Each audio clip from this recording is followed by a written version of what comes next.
Hey, welcome back. So we got a stolen afternoon here. Gonna mill this log, hopefully that whole log, so that we can get to this money log here. Try and get that one out of the way. Hopefully I'll be able to move the slabs. Customer wants all 2.5, so I'm gonna have to drag them up the hill and put them up there to stay out of this nice lady's way, because they left them here on the hillside. So what my plan is here is that I'm gonna have to sharpen at some point, but I won't even make you watch that. But 36 full comp. This one just milled the log that was sitting next to it, so it's definitely gonna have to be touched up. But I think what I'm gonna have to do is, after I get into the log a little way here, I'm gonna screw this board onto my setup right here onto that, so that when I cut out the bottom, this slab doesn't slide off. And I think I'm gonna have to do that every time. I don't know how well this shows up at how much of a pitch is here, but it's pretty steep. I mean, if I look at the house here, maybe you can get some scale. Can't see what you're seeing, but maybe if you look at the house across the ladder, you can see how steep this is. It's a pretty steep hill. So maple, being a hardwood's pretty slippery, so when I cut out the bottom, the slab's going to want to take off. And if it doesn't, because they're the same thickness as the distance between here, they could smash the mill into the ground. So like I said, I'm all set up here. So after I cut in a little way, I'll stop and I'll screw that into the back to hold this from sliding off. See how it works on the first one here, and then hopefully get some better video on some of the other ones. I'm just going to set you up on the truck for this first one. It's going to be a cold start. All I've done is fuel it up. The saw hasn't run since the other day when I was milling. So cold start. We'll mill through this one, see how it feels. If it goes right through it, maybe I'll hold off sharpening. I don't think I rolled this log over with the peavey, and right here I don't think I have enough distance to mill the rest of the log. So one of these two logs I'm going to have to move. I think I'll probably try and I think I'll wrap a strap around that one and hook it to the truck and try and pull it that way about 3 or 4 inches. If that one doesn't want to move, it's a pretty big log. And it's stuck in the ground right there, so I don't know if that's going to want to move. I don't really want to wreck her plant. So we'll see what happens, but yeah, let's get this first cut out of the way. And I don't know if the second cut, if I can go deep enough, and I don't want to have to drag the saw all the way out. So after the first cut, after I get that flitch moved and everything, I'll figure out what kind of distance I got and see how bad it's going to be and see if we can fix it. So, but I'm going to go with the first cut here and see how it goes with this chain. Hopefully that's a good view. I can never tell through this GoPro. But yeah, see what happens.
so far so good.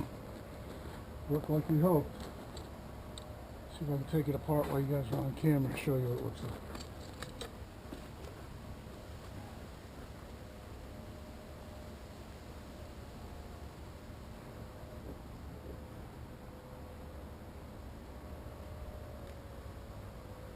Definitely would have slid off.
Got some nice bird's eye in it.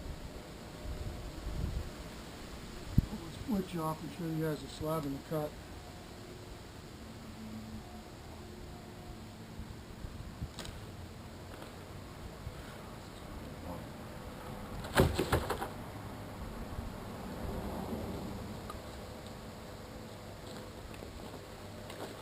I got enough memory card in this thing now so that it won't ever shut off on me. So you can see chain actually did a pretty good job. I didn't have to push on it at all. It just pulled down because it's such a steep cut, but you can see the bird's eye in it. This was a relatively healthy maple when they took it down. It's got a lot of sapwood. See how smooth the cut is. It's pretty smooth. So I think I am definitely going to go with another cut, but I definitely don't have enough distance here to get my saw through it. I think if I can get one more cut out of it first, take a little bit of weight out of the log.